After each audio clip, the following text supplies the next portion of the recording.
இந்த எக்ஸாமுக்கு படிக்கணும் அப்படின்னா டைம் எப்படி யூஸ் பண்ணுறதுல 3 விஷயம் ரொம்ப முக்கியம். 3 C's. அதில் முக்கியமான நம்பர் 1 வந்து ஒரு 23 சர்வீசஸ் இருக்குது. IAS, IPS, foreign service, revenue service, அதில் கஸ்டம்ஸ் இருக்குது. இந்த மாதிரி 23, 24 சர்வீஸ் வரும். ஸோ அதில் ஒன்று ஒன்றா ரேங்க் பண்ணுவோம்.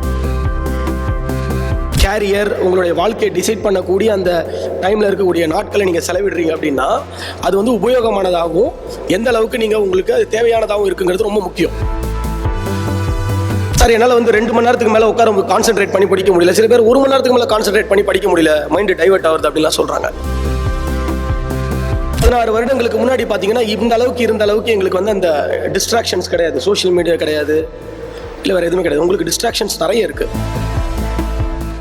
ஸோ ரங்கராஜன் அவர் பேசும்போது இது சிவில் சர்வீஸ் ஆஸ்பெண்ட்ஸ்க்கு வந்து ஹெல்ப் பண்ணுறது வந்து ஒரு ஹேபிட்டு, ஒரு சேவைன்னு சொல்கிறாரு.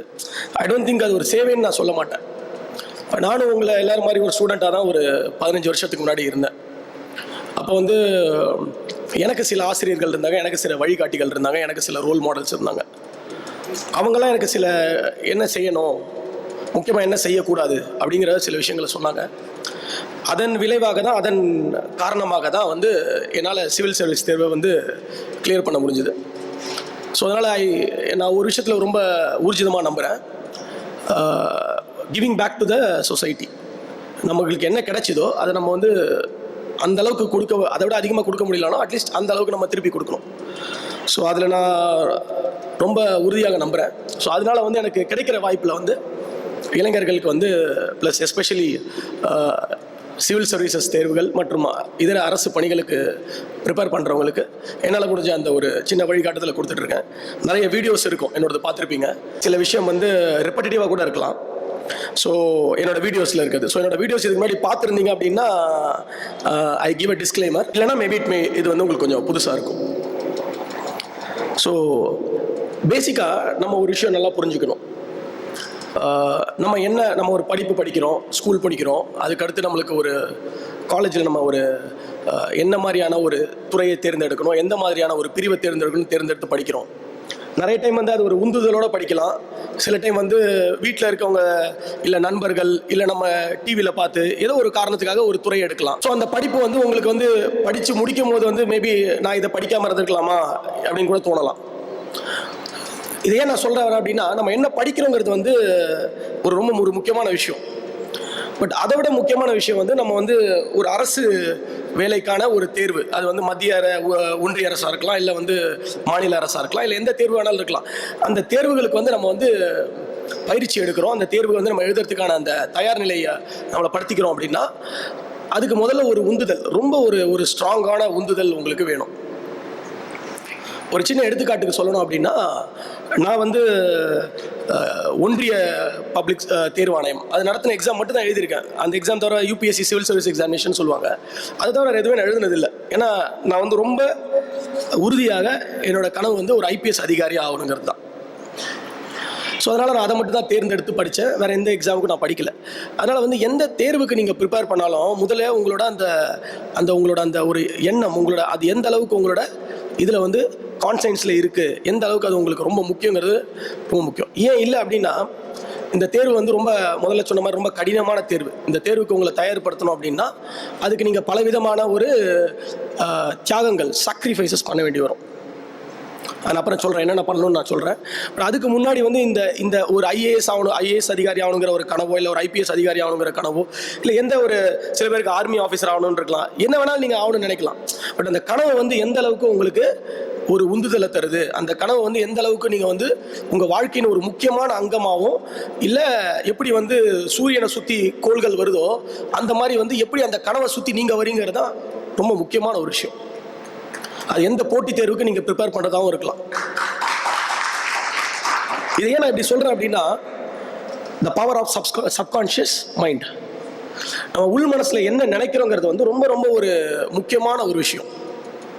நம்ம வந்து நம்மளை பற்றி ரொம்ப குறைவாகவோ, இல்லை நம்மளை பற்றி நம்ம வந்து ரொம்ப சாதாரணமாகவோ அப்படின்னு நம்ம நினச்சிட்டே இருந்தோம்னா நம்ம அப்படியே தான் இருப்போம். நம்ம வந்து பல்வேறு விதமான ஒரு பேக்ரவுண்ட்லேருந்து வந்திருக்கலாம், எக்கனாமிக்கல் பேக்ரவுண்ட், சோஷியல் பேக்ரவுண்ட், என்ன வேணாலும் இருக்கலாம், கிராமங்கள்லேருந்து வந்திருக்கலாம், நகரப்புறங்கள் வளர்ந்து என்ன வேணாலும் வளர்ந்துருக்கலாம். சில விஷயம் நம்மளுக்கு வந்து நிறைய நல்ல விஷயங்கள் இருக்கலாம், சில விஷயங்கள் வந்து நம்மளுக்கு ஐயோ இது கிடச்சிருந்தா நல்லா இருக்குமே நம்ம நினச்சிருக்கலாம். பட் அது எப்படி இருந்தாலும் அப்படின்னா ரொம்ப முக்கியமாக நம்ம நினைக்க வேண்டியது என்ன அப்படின்னா நம்மளோட எண்ணங்கள் எந்த அளவுக்கு இருக்குது அப்படிங்கிறது ரொம்ப ரொம்ப முக்கியம். ஸோ அந்த எண்ணம்ல வந்து உங்களுக்கு வந்து வாழ்க்கையின் உயரத்தை எட்டணும், அதுக்கு வந்து நம்ம வந்து நம்மளோட ஒரு கனவு என்ன இல்லை, நம்மளோட கோல், நம்மளோட விஷன். ஒரு பெரிய பெரிய கார்பரேட் கம்பெனிஸ்லாம் போனீங்கன்னா உங்களோட விஷன் எங்களோட மிஷன் அப்படின்னு சொல்லுவாங்க. இதுதான் எங்களோட விஷன், ஒரு 20 வருஷத்தில் நாங்கள் இப்படி இருக்கணும், நாங்கள் வந்து இதை நோக்கி தான் பயணிக்கிறோம் அப்படிங்கிற மாதிரி சொல்லுவாங்க. பெரிய பெரிய கார்பரேட் நிறுவனங்களுக்கு போனீங்க அப்படின்னா மிஷன் ஒன்று வச்சுருப்பாங்க. மிஷன்கிறது என்ன அப்படின்னா குறுகிய காலங்கள், ஒரு 2 ஆண்டுகளையோ 3 ஆண்டுகளையோ இல்லை அதிகபட்சமாக ஒரு 5 ஆண்டுகளையோ என்ன பண்ணுவோங்கிறது அது ஒரு மிஷன் அப்படின்னு சொல்லுவாங்க. ஸோ நம்மளுக்கு வாழ்க்கையிலையும் ஒரு விஷன்கிறது வேணும், ஒரு மிஷன்கிறது வேணும். இப்போ ஒரு சின்ன எடுத்துக்காட்டுக்கு சொன்னால் என் வாழ்க்கையில் ஐபிஎஸ் அதிகாரி ஆகணுங்கிறது என்னோட ஒரு கனவு, என்னோட ஒரு விஷன். அதுக்கு முன்னாடி இன்னொரு கனவு இருந்தது, அது இன்னைக்கு அது தேவையில்லை. அது என்னோட பல வீடியோக்களில் நான் சொல்லியிருக்கேன், காணொலிகள் நீங்கள் பார்க்கலாம். ஐபிஎஸ் அதிகாரி ஆகிட்டேன். ஸோ ஐபிஎஸ் அதிகாரி ஆகிட்டு நான் என்ன பண்ணணும்? ஐபிஎஸ் அதிகாரி மட்டுமே ஒரு ஒரு ஒரு எல்லையாவோ இல்லை அதுதான் என்னோட கடைசியான ஒரு விஷயமா இருக்கக்கூடாது இல்லைங்களா? அதில் நான் என்ன பண்ணுறேங்கிறது முக்கியம். ஸோ அதுக்கு தான் என்னோட மிஷன்ங்கிறது வந்து அடுத்து நான் என்ன பண்ண போகிறேன். இப்போ ஃபார் எக்ஸாம்பிள் என்னோட இப்போதைய மிஷன் என்ன அப்படின்னு நீங்கள் கேட்டிங்க அப்படின்னா திருச்சி மாவட்ட எஸ்பியாக நான் இருக்கேன். ஸோ அப்போ திருச்சி மாவட்டத்தை வந்து எந்த அளவுக்கு திறன்பட செயல்பட வைக்கிறது, குற்றங்களை குறைக்கிறது, பொதுமக்களுக்கு வந்து ஒரு பாதுகாப்பான உணர்வை தர்றது, எப்படி வந்து இங்கே இருக்கக்கூடிய சமூகத்துக்கு எதிராக செயல்படைய குற்றவாளிகள் மீதும் ஆன்டி சோஷியல் எலிமெண்ட்ஸ் சொல்ல முடியும் எப்படி கட்டுப்படுத்தி, எப்படி வந்து பெண்கள், குழந்தைகள், பொருள் குற்றம் மற்றும் சட்டம் ஒழுங்கை பாதிக்கக்கூடிய விஷயங்கள் எப்படி கட்டுப்படுத்துறது முக்கியம். ஸோ இதனோட மிஷன். அதுக்கடுத்து அதில் அப்ஜெக்டிவ்ஸ் நிறைய இருக்கும், 1, 2, 3 அப்படின்னா நிறைய இருக்கும். டிராஃபிக்கில் என்ன பண்ணலாம், கிரைம் அகேன்ஸ்ட் விமன் அண்ட் சில்ட்ரனுக்கு இது பண்ணலாம், ப்ராப்பர்ட்டி கிரைம்ஸ் அதை குறைக்கிறதுக்கு என்ன பண்ணலாம், வேறு விஷயான பிரச்சனைகளை குறைக்கிறதுக்கு என்ன பண்ணலாம், இந்த மாதிரி நிறைய வந்து அப்ஜெக்டிவ்ஸ் வரும். ஸோ ஃபஸ்ட்டு நம்ம லைஃப்பில் ஒரு விஷன் வேணும், ஒரு பெரிய ஒரு கனவு, இதை நோக்கி தான் நான் பயணிக்கணும் அப்படிங்கிறது. ஸோ அந்த கனவு இல்லை அப்படின்னா என்ன ஆகும் அப்படின்னா, அந்த கனவு இல்லை, என்னோட ஒரு விஷன் இல்லை அப்படின்னா நம்ம வந்து எதையோ நோக்கி பயணிச்சுக்கிட்டு இருப்போம். இப்போ நீங்களே நிறைய பேர் வந்து இப்போ நான் சொன்ன அந்த உங்கள் சப்கான்ஷியஸ் மைண்டில் யோசிச்சிருக்கலாம், என்னடா நம்ம ஒரு கோல் வச்சுருக்கோமா அப்படின்னு சொல்லிட்டு.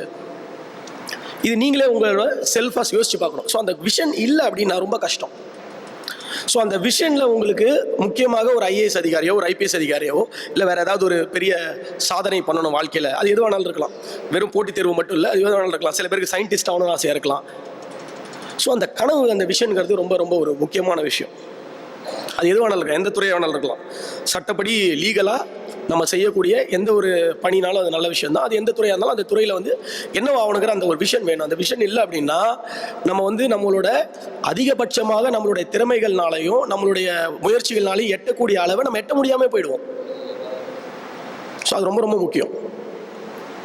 இதுக்கு பல தடைகளும் வரும். தடைகள் எப்படி அடுத்து அப்புறமா சொல்கிறேன். பட் முதல் விஷயம் வேணும். ஸோ சப்போஸ் இப்போ உங்களுக்கு அந்த அரசு தேர்வுகளுக்கு, அரசு வேலைகளுக்கு சேர்றதுக்கான தேர்வுகளுக்கு வந்து பயிற்சி எடுக்கிறது, அதை வந்து தயார்படுத்துறது வந்து உங்களோட விஷன் இல்லை, உங்களுடைய கனவு, உங்களுடைய ட்ரீமாக இருந்தது அப்படின்னா அது ரொம்ப ரொம்ப ஒரு முக்கியமான இந்த வழிகாட்டுதலை நீங்கள் சொல்ல வேண்டிய நம்ம சொல்லக்கூடிய விஷயங்களை கொஞ்சம் பின்பற்றிங்கன்னா உதவியாக இருக்கும். ஸோ உங்களுக்கு ஒரு ஐஏஎஸ் ஐபிஎஸ் அதிகாரி ஆகணும் அப்படிங்கிற ஒரு கனவு இருந்தது அப்படின்னா அடுத்து நீங்கள் வந்து ஃபார் எக்ஸாம்பிள் நான் சொன்னேன், நான் வந்து எப்போவுமே வந்து வேறு எந்த எக்ஸாம் எழுதுன கிடையாது, குரூப் 1 குரூப் 2 எதுவும் எழுதுறதில்லை, யூபிஎஸ்சி மட்டும்தான் எழுதினு இருக்கேன். ஒரு திரைப்படத்தில் சொல்லுவாங்கள்ல, மணந்தால் மகாதேவி இல்லை ஏல் மரணதேவி, அந்த மாதிரி வந்து ப்ரிப்பேர் பண்ணணும் அப்படிங்கிற மாதிரி அந்த ஒரு மைண்ட் செட்டில் தான். ஸோ அந்த எக்ஸாம் மட்டும் தான் நான் ப்ரிப்பேர் பண்ணேன். ரங்கராஜன் சொல்லும் போது 2 விஷயம் சொன்னார். ஒன்று கரெக்டாக சொன்னார், ஒன்று கொஞ்சம் சரியாக சொல்லலை. ஒன்று வந்து நான் முதல் முயற்சியில் நான் வந்து எக்ஸாம் கிளியர் பண்ணது உண்மை தான். ஆனால் நான் எக்ஸாம் ஃபஸ்ட்டு கிளியர் பண்ணது 2010 கிளியர் பண்ணேன். 2010 நான் கிளியர் பண்ணும்போது என்னோடய ஃபஸ்ட் அட்டம்ப்டில் ஐபிஎஸ் தான் என்னோடய ஃபஸ்ட்டு ப்ரிஃபரன்ஸாக இருந்தது. இதில் யூபிஎஸ்சி எக்ஸாம் ஆல்ரெடி எழுதிருந்தீங்கன்னா தெரியும். யாரும் எழுதிருக்கீங்களா யூபிஎஸ்சி எக்ஸாம் இதுக்கு முன்னாடி? கை தூக்குங்க யாராவது இருந்தீங்கன்னா. யாரும் எழுதிருந்தீங்கன்னா தெரிஞ்சிருக்கும். நம்ம வந்து அதில் ஃபஸ்ட்டு 3 லெவல் இருக்கும், preliminary, mains and interview. So mains exam எழுதும் போது வந்து நீங்கள் எந்த சர்வீசஸ் சூஸ் பண்ணணும், எந்தெந்த ஸ்டேட் கேடர்ஸ் சூஸ் பண்ணுங்கிற ஒரு லிஸ்ட் இருக்கும். ஸோ அதன்படி பார்த்தீங்க அப்படின்னா ஒரு 23 சர்வீசஸ் இருக்குது. IAS, IPS, foreign service, revenue service, அதில் கஸ்டம்ஸ் இருக்குது, இப்போ இன்கம் டேக்ஸ், அது மாதிரி 23-24 சர்வீஸ் வரும். ஸோ அதில் ஒன்று ரேங்க் பண்ணுவோம். பொதுவாக எல்லாரும் ஐஏஎஸ் ஃபஸ்ட்டு போடுவாங்க. எனக்கு ஐபிஎஸ் மேலே இருந்த உந்துதல்னால நான் ஐபிஎஸ் ஃபஸ்ட்டு போட்டிருந்தேன். ஸோ என்னோட முதல் முயற்சியில் ஐபிஎஸ் கிடச்சிது. பட் அந்த எக்ஸாமில் வந்து அந்த டைம் வந்து எனக்கு ரேங்க் கொஞ்சம் பின்னாடி வந்ததுனால எனக்கு மணிப்பூர் மாநிலம் போட்டிருந்தாங்க. ஸோ என்னோட பயிற்சி முடிச்சுட்டு நான் மணிப்பூர் மாநிலத்தில் ஜாயின் பண்ணிவிட்டு அங்கே பணி செய்யும் போதே தான் 2வது முறை முயற்சி பண்ணேன். ஸோ 2வது முறை முயற்சி பண்ணும்போது ஐபிஎஸ்ல எனக்கு நான் ஆல் இண்டியா டாப்பர் ஆனேன். ரேங்க் 129 நான். அதில் எனக்கு தமிழ்நாடு ஆகிய என்னுடைய ஹோம் கார்டர்னு சொல்லுவாங்க அது கிடச்சிது.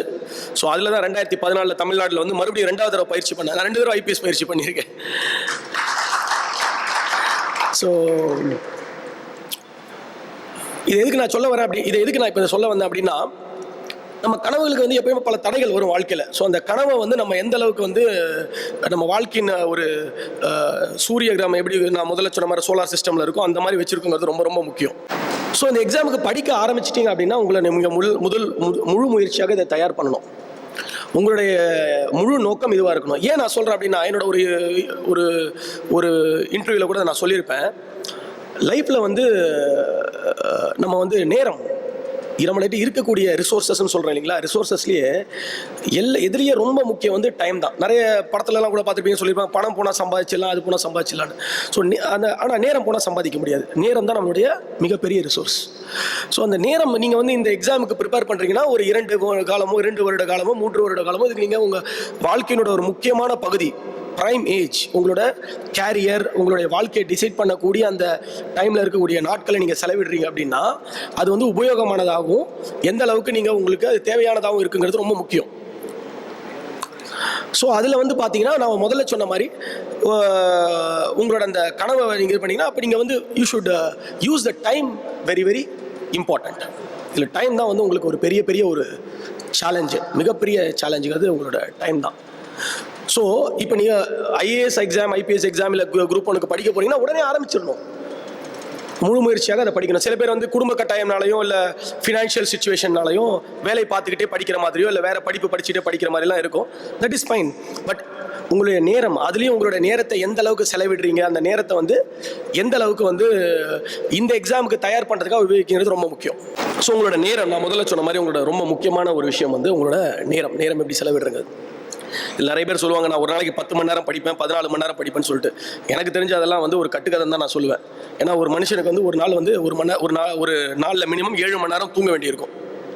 ஸோ தன்னுடைய சொந்த வேலைகள், பராமரிப்பு வேலைகள், மற்ற வேலைகள்லாம் பார்க்கறதுக்கு ஒரு 2-3 மணி நேரங்கள், உணவு உண்றதுக்கு அதெல்லாம் 3 ஸோ ஒரு 10லேருந்து 12 மணி நேரம் இதுலேயே போயிடும். ஸோ ரிமைனிங் 12 மணி நேரம் தான் இருக்கும். 12 மணி நேரத்தில் நம்ம வந்து கிளாஸஸ் அட்டன் பண்ணணும், அப்புறம் நம்மளோட போக்குவரத்து நேரம் இருக்கும், அதுக்கப்புறம் நம்மளோட மற்ற வேலைகளை பார்க்க வேண்டியிருக்கும், அப்புறம் நம்ம கொஞ்சம் ரெஸ்ட் எடுக்க வேண்டியிருக்கும். வி ஆர் நாட் மிஷின், இயந்திரம் இல்லை தொடர்ந்து படிக்க. ஸோ அது மாதிரி வாட் எவர், ஒரு நாளைக்கு 8 மணி நேரம் படிக்கலாம், 10 மணி நேரம் படிக்கலாம். ஸோ எவ்வளோ நேரம் படிக்கிறதுங்கிறது முக்கியம் இல்லை, அந்த நேரத்தை எப்படி செலவிடுறோம் அப்படிங்கிறது ரொம்ப முக்கியம். ஸோ உங்களோட நேரம் தான் உங்களோட முக்கியமான ரிசோர்ஸஸ். ஸோ இளைஞர்கள் நீங்கள் வந்து இந்த எக்ஸாமுக்கு படிக்கிறீங்க, இல்லை வேறு எந்த வேலைக்கு தேர்வு முயற்சி பண்ணுறீங்க, இல்லை வந்து வேறு ஏதாவது துறையில் எடுத்தீங்கன்னா கூட நேரத்தை ப்ராப்பராக செலவிடுங்க. நேரத்தை செலவிடுறது ரொம்ப முக்கியம். இந்த நேரங்கிறது வந்து நான் இப்போ சொன்ன மாதிரி ஏன் இதை மறுபடியும் நான் ஸ்ட்ரெஸ் பண்ணுறேன் அப்படின்னா, நான் யூபிஎஸ்சிக்கு 2007 என்னோடய காலேஜை முடித்தேன். 2007 ஒரு 6 மாதம் வந்து நான் வேறு வேலைகள் இந்த ஏர்ஃபோர்ஸில் பைலட் அதுக்கெலாம் ட்ரை பண்ணிட்டு தான். அதுக்கப்புறம் 2008க்கு அப்புறம் தான் சுமார் ஒரு வருடம் கழிச்சு தான் வந்தேன். அந்த 1 இயரை நான் அப்புறம் வேஸ்ட் பண்ணிட்டேன்னு தான் நினச்சேன். பட் அது வேஸ்ட் பண்ணல, அது ஒரு அனுபவம் தான். ஏன்னா நான் வந்து தேர்வுகளுக்காக முயற்சி பண்ணிக்கிட்டு இருந்தேன், சும்மா பொழுதுபோக்குக்காக செலவு பண்ணலை. அந்த தேர்வு ட்ரை பண்ணால் அதில் வந்து எனக்கு 2 முறை கிடைக்கல ஏர்ஃபோர்ஸில் ஃப்ளையிங் ஆஃபீஸர் பைலட்டாக போகிறதுக்கு. அதுக்கப்புறம் தான் இந்த எக்ஸாம் வந்து ப்ரிப்பேர் பண்ண ஆரம்பித்தேன். இதில் நான் உணர்ந்தது என்ன அப்படின்னா, இந்த தேர்வுகளுக்கு நம்ம ப்ரிப்பேர் பண்ணும்போது அந்த நேரத்தை வந்து நம்மளுக்கு கிடைக்கக்கூடிய நேரத்தை வந்து எப்படி செலவிடுறங்கிறது முக்கியம், யாரோட செலவிடுறங்கிறது முக்கியம். 15, 20, 16 வருடங்களுக்கு முன்னாடி பார்த்தீங்கன்னா இருந்த அளவுக்கு எங்களுக்கு வந்து அந்த டிஸ்ட்ராக்ஷன்ஸ் கிடையாது, சோஷியல் மீடியா கிடையாது, இல்லை வேறு எதுவுமே கிடையாது. உங்களுக்கு டிஸ்ட்ராக்ஷன்ஸ் நிறைய இருக்குது. நான் பேசுகிறனால இளைஞர்கள் வந்து எனக்கு சோஷியல் மீடியாவில் பேசினாலும் சரி, நேரில் பேசினாலும் சரி, சார் என்னால் வந்து 2 மணி நேரத்துக்கு மேலே உட்கார கான்சென்ட்ரேட் பண்ணி படிக்க முடியல, சில பேர் 1 மணி நேரத்துக்கு மேலே கான்சென்ட்ரேட் பண்ணி படிக்க முடியல, மைண்டு டைவர்ட் ஆகுது அப்படின்லாம் சொல்கிறாங்க. இது ரொம்ப உண்மை. இது நிறைய பேர் நீங்களே சொல்லலாம், உங்களுக்கு கூட இது தெரிஞ்சிருக்கும். இது காரணம் என்ன அப்படின்னா, நம்ம வந்து மெயினாக நம்மளோட நாளை வந்து நம்ம ஷெட்யூல் பண்ணுறது கிடையாது. நம்ம நாளை நம்ம முக்கியமாக ஷெட்யூல் பண்ணணும். How you organize one day matters for your whole life. நம்ம வாழ்க்கையில் ஒரு பெரிய இலக்கு வச்சுருக்கோம், அதை அடையணும் அப்படின்னா அது வந்து ஒரே நாள் அடைய முடியாது இல்லையா? ஆனால் அந்த ஒரு நாளில் நீங்கள் என்ன செய்கிறங்கிறது ரொம்ப ரொம்ப முக்கியம். அந்த ஒரு நாள் அது வந்து நீங்கள் சேர்த்துக்கிட்டே போகும்போது தான் உங்களுக்கு அதோட விளைவு, அதோட கான்சிக்வன்ஸ், அதோட அவுட்கம் தெரியும். இங்கிலீஷில் சொன்னால் கன்சிஸ்டன்சின்னு சொல்லுவாங்க. ஸோ கன்சிஸ்டன்சி ரொம்ப முக்கியம். இந்த எக்ஸாமுக்கு படிக்கணும் அப்படின்னா டைம் எப்படி யூஸ் பண்ணுறதுல 3 விஷயம் ரொம்ப முக்கியம். 3 C's. அதில் முக்கியமான நம்பர் 1 வந்து உங்களோட கன்சிஸ்டன்சி. அதுக்கு முன்னாடி இன்னொரு விஷயம் சொன்னேன், விஷன் சொன்னேன் இல்லைங்களா? அதோட வர்றது வந்து கமிட்மெண்ட். எந்த அளவுக்கு என்னோட கோலுக்கு வந்து நான் கமிட்டடாக இருக்கேன், எந்த அளவுக்கு அது வந்து ரொம்ப முக்கியம் என்னோட வாழ்க்கைக்கு. எல்லாருமே வந்து ஒரு சாதாரண ஒரு ஃபேமிலியாக பேக்ரவுண்டில் தான் நம்ம பெரும்பாலானவங்க இருப்போம் இல்லையா? யாருமே ரொம்ப வசதி வாய்ப்பு வாய்ந்த குடும்பத்துலேருந்து வரல. எல்லாருமே கஷ்டப்பட்டு காலேஜ் போயிருந்திருப்பீங்க, உங்களால் முடிஞ்ச அளவுக்கு கஷ்டப்பட்டு ஸ்கூலில் படிச்சிருப்பீங்க, இங்கேயும் வந்து மறுபடியும் கஷ்டப்பட்டு எக்ஸாம் படிச்சுட்டு இருந்திருப்பீங்க. பல்வேறு சிக்கல்கள், பல்வேறு பிரச்சனைகளுக்கு இடையில தான் பெற்றோர்களோட சம்பாதியத்தில் நிறைய பேர் வந்து சரியாக படிக்க முடியாமல் கூட இருக்கும். அது மாதிரி பல்வேறு பிரச்சனைகளோட பல்வேறு ஒரு குறைபாடுகளோடு தான் நம்ம முயற்சி பண்ணுறோம். அந்த முயற்சி பண்ணுறப்ப நம்மளோட அந்த இதை வந்து நம்ம எந்த அளவுக்கு உந்துதல் வந்து எந்த அளவுக்கு இருக்குங்கிறது, அந்த கமிட்மெண்ட் நம்மளோட கோலுக்கு அது ரொம்ப ரொம்ப முக்கியம். அது எதுவாக வேணாலும் இருக்கலாம். இந்த எக்ஸாம் படிக்கிறோம், இந்த எக்ஸாமுக்கு அந்த கோல் கமிட்டடாக இருக்கணும். ஸோ அதுக்கடுத்து அந்த டைம் ஒட்டி வரது அந்த கன்சிஸ்டன்சி. 2வது C ரொம்ப முக்கியம்.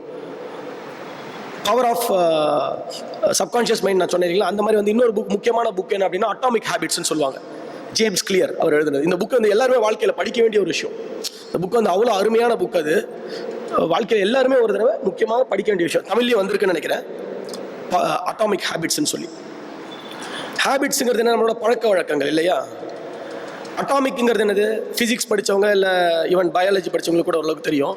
ஆட்டம்ங்கிறது தான் ஒரு ஒரு ஒரு சின்ன ஒரு விஷயம், ஒரு நம்மளோட உடம்புல இருக்கக்கூடிய செல்களில் இருக்கக்கூடிய ஒரு சின்ன விஷயம். ஸோ ஒரு சின்ன விஷயம் வந்து ஒரு வாழ்க்கையை ஒரு ஹேபிட்டாக நீங்கள் கொண்டு வரும்போது அதோட எஃபெக்ட் வந்து எப்படி பெருசாக வருதுன்னு அந்த புத்தகத்தில் அவர் எழுதியிருப்பார். கண்டிப்பாக படிங்க, ரொம்ப ரொம்ப ஒரு முக்கியமான புக் அது. இன்னொரு முக்கியமான விஷயம், இளைஞர்கள் நீங்கள் வந்து இந்த காலத்து இளைஞர்கள் வந்து புத்தகம் நிறைய படிக்கிறது இல்லை. நீங்கள் வந்து உங்களோட டைமை வந்து சோஷியல் மீடியாவில் வர்றதையும், வாட்ஸ்அப்பில் வர்றது, ஃபேஸ்புக்கில் வர்றதுலாம் வந்து பார்த்துட்டே இருக்கீங்க. அதுதான் உண்மையான நாலேஜ்னு நினைக்கிறேன். அது கிடையாது. உண்மையான நாலேஜ் புக்ஸில் தான் இருக்குது. இன்றைக்கி எனக்கு எதாவது படிக்கணும்னா வந்து புக்கில் போய் தான் படிக்கிறேன். இன்றைக்கி ஏதாவது நியூஸ் படிக்கணும் அப்படின்னா பேப்பரில் வர்றது தான் பார்க்கணும். ரொம்ப முக்கியம். நம்ம வந்து இந்த எல்லாமே நம்மளுக்கு டிஜிட்டலில் வருது அப்படின்னு சொல்லிட்டு நம்ம வந்து அந்த பேசிக்காக பண்ண வேண்டிய விஷயங்கள், கோயிங் டு த ரூட்ஸ்ன்னு சொல்லுவாங்க, வேர்களை தேடி. ஸோ அந்த பேசிக்கான அந்த ஃபவுண்டேஷன், அந்த ரூட்ஸ் வந்து ஸ்ட்ராங்காக இருக்கணும். அதுக்கு வந்து நீங்கள் புத்தகங்கள் படிக்கணும், நியூஸ் பேப்பர் படிக்கணும். அப்போ தான் உங்களோட பர்சனாலிட்டி வளரும், உங்களோட அறிவு வளரும், உங்களோட ஓவரால் அந்த ஒரு விஷயத்தை பார்க்கக்கூடிய அந்த கண்ணோட்டம் மாறும். பர்ஸ்பெக்டிவ்னு சொல்கிறீங்களா, அது மாறும். அது மாறிச்சுனா தான் வந்து உங்களை நீங்கள் முன்னேற்றம் பண்ணி இந்த எக்ஸாமுக்கு படிக்கிறதுல ரொம்ப ஈஸியாக இருக்கும். ஸோ 2வது நான் சொன்ன இந்த விஷயம் கன்சிஸ்டன்சி சொன்னேன். 3வது வந்து கான்சென்ட்ரேஷன். ஃபார் எக்ஸாம்பிள் ஒரு நாளைக்கு 6 மணி நேரம் 7 மணி நேரம் படிக்கிறீங்களா, எவ்வளோ நேரம் அதில் படிக்கிறதுல யூஸ் பண்ணுறோம் அப்படிங்கிறது ரொம்ப ரொம்ப ரொம்ப முக்கியமான ஒரு விஷயம். எனக்கு வந்து இந்த எக்ஸாம் படிக்கும் போது அப்போ நான் உங்களை மாதிரி தான் உட்காந்துருந்தேன். ஒரு தேர்வு எழுதி ஒருத்தங்க செலக்ட் ஆகியிருந்தாங்க. நான் அவங்க பேரெல்லாம் சொல்ல மாட்டேன். சும்மா அது மாதிரி தான் கேள்வி கேட்டுட்டு இருக்கும்போது நீங்கள் எவ்வளோ நேரம் படிப்பீங்கன்னு ஒருத்தர் கேள்வி கேட்டார். அதுக்கு அவங்க வந்து ஒரு நாளைக்கு நான் 16லேருந்து 18 மணி நேரம் படிப்பேன்னு சொன்னாங்க. நான் சிரிச்சிட்டேன் உண்மையிலேயே. 16 மணி நேரத்தில் 18 மணி நேரம் படிச்சிங்கன்னா 3வது நாள் நீங்கள் கோமாக்கு தான் போகணும். அப்படி படிக்க முடியாது யாராலுமே. ஸோ அந்த மாதிரி வந்து அன்ரியலிஸ்டிக்காகவும் தவறுதலான விஷயங்களையும் நம்ம வந்து எக்ஸாம்பிள் இருக்கக்கூடாது. நான் முதல்ல சொன்ன ஒரு நாள் தூங்கணும், சாப்பிடணும், மற்ற வேலைகள் இருக்குது, எல்லாமே பண்ணணும் இல்லையா? பேலன்ஸ்டாக இருக்கணும். உடற்பயிற்சி செய்யணும். உடற்பயிற்சி ரொம்ப முக்கியம். உடற்பயிற்சியோட அப்புறம் நான் உங்களுக்கு சொல்கிறேன். ஸோ உங்களோட அந்த கான்சென்ட்ரேஷன் 6 மணி நேரம் படிச்சிங்கன்னா 4 மணி நேரம் படிச்சிங்கனாலும் படிக்கணும். உங்களுக்கு தேவையான புக்கை படிக்கணும், ரொம்ப ரொம்ப முக்கியம். இந்த எக்ஸாமுக்கு தேவையான புத்தகங்கள் படிக்கணும். ஸோ இந்த 3 C's வந்து உங்களோட அந்த கோலை நோக்கி இந்த 3 C's இருக்கணும். இந்த 3 C's இருந்தால் மட்டும்தான் உங்களுக்கு லைஃப்பில் ஒரு ப்ராப்பரான ஒரு ஸ்ட்ராட்டஜி இருக்கும். நான் இந்த ஸ்ட்ராட்டஜிங்கிறத முதல்ல சொல்லாமல் அப்புறம் சொல்கிறேன் அப்படின்னா, ஸ்ட்ராட்டஜிங்கிறது நான் உங்களுக்கு சொல்லிவிட்டு அதை வந்து அதில் என்ன இருக்கணுங்கிறத சொல்ல, இந்த 3 சேர்ந்தது தான் உங்களோட ஸ்ட்ராட்டஜியாக இருக்கணும். ஸ்ட்ராட்டஜிங்கிறது உங்களோட யுத்தி. இப்போ ஒரு போர் செய்யக்கூடிய ஆட்களாக இருந்தால் நான் படம் பார்த்துருப்பீங்க, நிறைய போர்கள் சம்மந்தப்பட்ட படங்கள்லாம் பார்த்துருப்பீங்க.